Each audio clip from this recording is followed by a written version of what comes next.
Assalamualaikum warahmatullahi wabarakatuh. Selamat datang kembali di Rio Hasport. Oke, sebelum kita bahas soal apa yang terjadi di laga antara Indonesia versus Irak, kita akan sedikit kasih intermezzo aja kali ya. FIFA baru aja merilis nominasi final calon penerima Puskás Award. BTW udah pada tahu dong apa itu Puskás Award?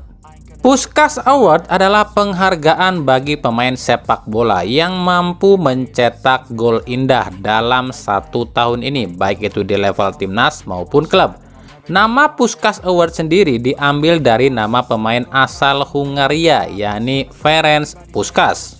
Nah, si Puskás ini diambil namanya sebagai trofi ataupun penghargaan sebab selama berkarir si Puskás ini sering banget nih nyetak gol dengan cara-cara yang nggak biasa, terutama saat dia ini masih berkostum Real Madrid.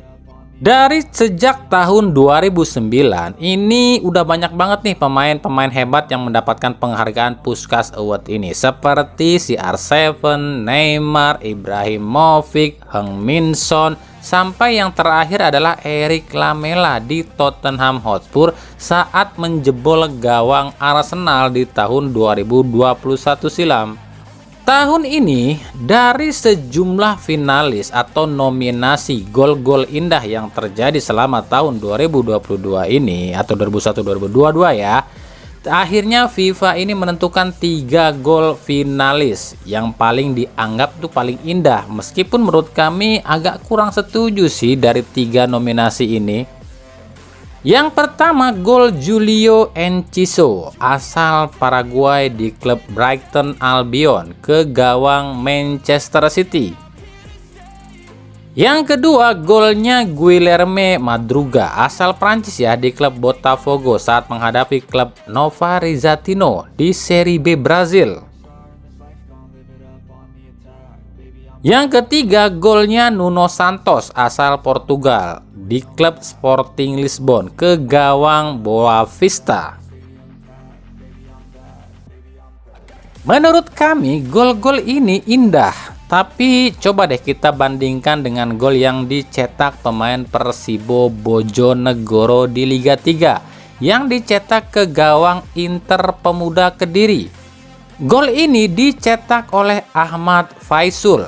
Buat kami gol ini jauh lebih indah loh dibanding 3 gol tadi. Lalu kenapa FIFA nggak memasukkan gol ini dalam nominasi? Penyebabnya cuma satu, gol ini terjadi di tanggal 13 Desember 2023. Sementara nominasi Puskás Award ini ditutupnya pada tanggal 22 September 2023. Nah, gimana menurut kalian? Yang mana nih yang harusnya jadi Puskás Award?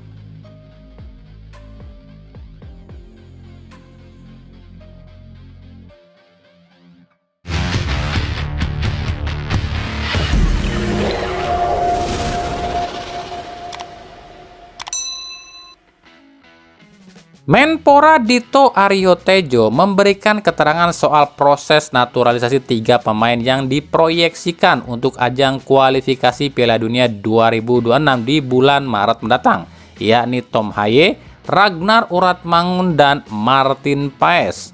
Menurut Dito, proses 3 pemain ini sudah memasuki tahap 2, yang artinya tinggal 2 tahap lagi. Salah satunya adalah meminta tanda tangan pada Presiden dan menunggu persetujuan DPR RI. Dito pun mengatakan untuk 3 pemain ini dirinya sendiri yang menangani langsung tanpa meminta pada PSSI atau memerintahkan pada PSSI untuk mengurus, sebab yang udah-udah aja PSSI ini selalu lelet dalam mengurus soal ini. Semua naturalisasi sudah dibereskan dan sekarang sudah menunggu di DPR. Semuanya udah masuk semua bareng itu. Tadi itu suratnya semua udah masuk bareng. Karena baru itu ya kita nanti lihat proses dari PSSI. Ya iyalah, kalau menteri yang ngurus kan bisa dilancarin tuh. Coba kalau PSSI yang ngurus udahnya lelet, terus juga dibikin susah juga sama birokrasi. Ya kita lihat nanti apakah kualifikasi Piala Dunia di bulan Maret nanti 3 orang ini sudah berkostum timnas Indonesia.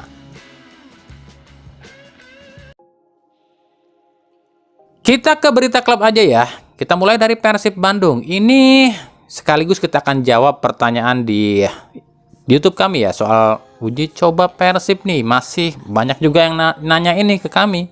Ini kita dapat kabar atau info dari sumber kami di Persib. Jika memang membenarkan Persib ini akan lakoni uji coba. Tapi itu nanti usai melawan Persis Solo. Dalam rapat kemarin antara pihak staf pelatih Persib dengan manajemen Persib disepakati ada 2 opsi calon lawan uji coba Persib. Ingat, calon lawan uji coba Persib ya. Calon yang pertama adalah sesama tim Liga 1. Tapi dengan catatan tim ini adalah tim yang udah 2 kali dilawan Persib musim ini, baik di paruh musim pertama maupun paruh musim kedua. Ya hitung aja siapa yang udah 2 kali dilawan Persib di musim ini. Ya ada Arema, ada Bali United, ada Dewa United, Madura United, dan Persi Kediri. Dan kalau perkiraan kami, ini kalau perkiraan kami lo ya, kalau lawannya ini sesama tim Liga 1 ya paling Dewa United yang jadi lawan uji cobanya. Kenapa demikian? Nanti kita akan bahas di segmen selanjutnya aja kalau ini. Opsi calon lawan yang kedua adalah dengan tim luar negeri. Ini bisa saja sih, tapi emang sangat kecil kemungkinannya. Kenapa demikian?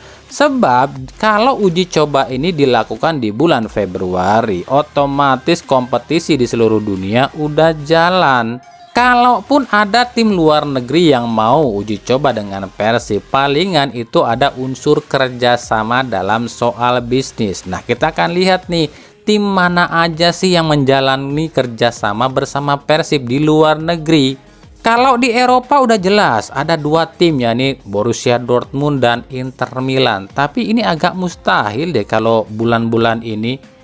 Kalau di Asia ada Tanjung Pagar dari Singapura, ada Ratchanburi FC dari Liga Thailand, dan JDT dari Liga Malaysia.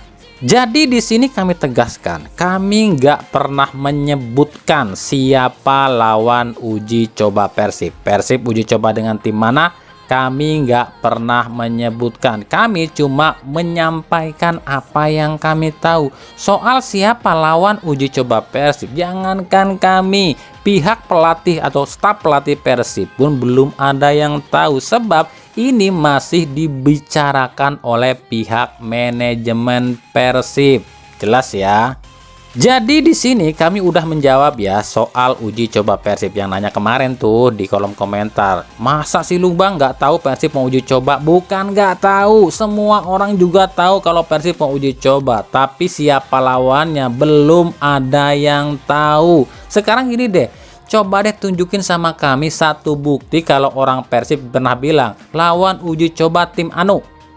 Ayo coba bisa buktiin nggak? Kalau bisa buktiin ya berarti kami hormat, sebab dia lebih tahu dari pihak Persib itu sendiri.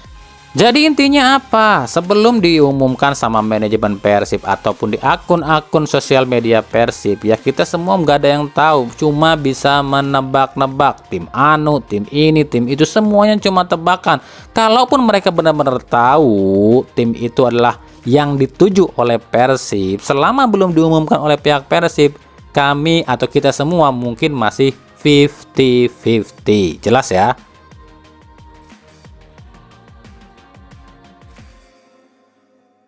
Dari Dewa United, nah ini nyambung nih pembahasan kita tadi soal kemungkinan tim Liga 1 yang akan jadi lawan uji coba Persib. Kami memprediksi tim Liga 1 itu adalah Dewa United. Kenapa demikian? Sebab tim ini adalah salah satu tim yang udah 2 kali dilawan Persib musim ini. Dan tim ini pun tim yang paling deket jaraknya dengan Persib. Lah, bukannya yang paling dekat itu Persikabo bang? Iya, Persikabo itu emang di Bogor, tapi Dewa United pun sekarang bermarkas atau punya markas baru di daerah Megamendung Bogor. Namanya Dewa United JSI Megamendung. Nah ini videonya. Dan kami pun nggak tahu apakah home base utama tim Dewa United ini akan tetap di BSD Tangerang Selatan atau akan pindah secara permanen ke Bogor. Tapi emang sih agak aneh juga sih, masa home base-nya di Tangerang Selatan tapi tempat latihannya di Bogor? Apa nggak kejauhan tuh? Jadi ya mungkin saja Persib akan uji coba melawan Dewa United di sini. Mungkin sekalian meresmikan kali ya markas barunya Dewa United. Tapi kami ingatkan, ini baru sebatas prediksi kami loh ya. Ya kalau salah ya namanya juga prediksi.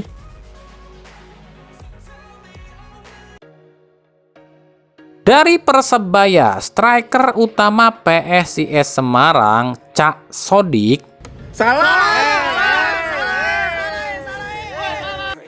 Maksudnya Carlos Fortes lagi rame nih dibicarain sama para bonek. Gara-garanya Cak Sodik ini tiba-tiba melu komen neng Instagrame Persebaya. Yakni saat Persebaya mengunggah video rapid question pada Paul Munster. Langsung deh komentar Fortes ini dikait-kaitkan kalau Fortes mau ke Persebaya. Oke, kita akan analisa sedikit ya. Kontrak Fortes memang akan habis di akhir musim ini bersama PSIS. Sementara di PSIS pun Fortes ini belum lagi menemukan ketajamannya. Dan ada indikasi musim depan PSIS ini akan merombak total susunan pemain asingnya. Tapi apakah Persebaya akan merekrut Fortes? Ini yang kami belum yakin. Meskipun Fortes ini mengaku memang suka dengan Paul Munster. Fortes ini pernah bilang Munster ini salah satu pelatih muda yang jenius. Ya kami tahu sih Fortes ini tuh cuma mengomentarin jawabannya Paul Munster. Tapi ya kita nggak tahu ada maksud apa di balik komentar ini. Nah saiki piye kalau misalnya Cak Sodik iki Persebaya setuju ora?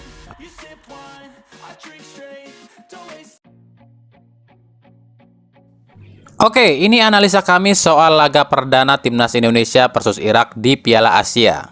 Yang pertama, offside gol kedua. Ini jelas offside ya, bukan golnya, tapi proses sebelum gol ini terjadi. Bahkan pihak broadcast dan komentator, baik komentator Indonesia maupun komentator Inggris, bilang ini offside. Tapi petugas VAR di room VAR yang notabene dari dua negara yang anti dengan Indonesia, yakni yang satu dari Qatar yang otomatis akan belain timnas Irak yang sama-sama dari Timur Tengah, dan yang satu dari Thailand yang kita tahu lah Thailand ini lagi panas dengan Indonesia, nggak memberikan pernyataan ini offside. Entah nggak memberikan pernyataan ini offside atau memang udah disampaikan ke wasit tapi wasit di lapangan yang nggak mensahkan.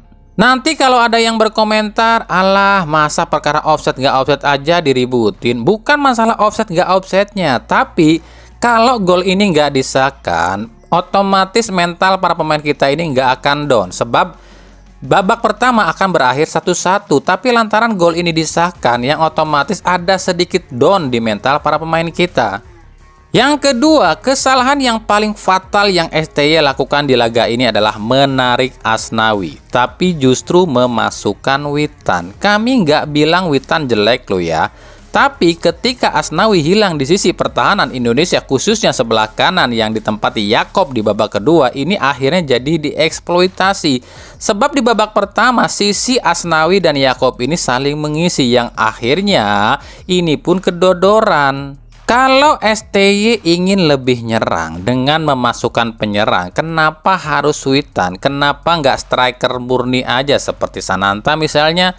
Sebab terlihat jelas ya, Witan di laga ini jauh dari perform. Kontrol bola nggak lengket, pergerakan minim, passing salah. Nah, ini kesalahan yang utama yang STY lakukan di laga ini. Yang ketiga, sisi kiri dan kanan. Sisi kiri dan kanan Irak ini nggak cukup kuat, dan kami udah bahas itu ya sebelum laga. Dan terlihat di laga ini, gol Lino berawal dari sisi kanan, dari pergerakan Yakob Sayuri. Arhan berkali-kali mampu lolos dan tembus di sisi kiri pertahanan Irak.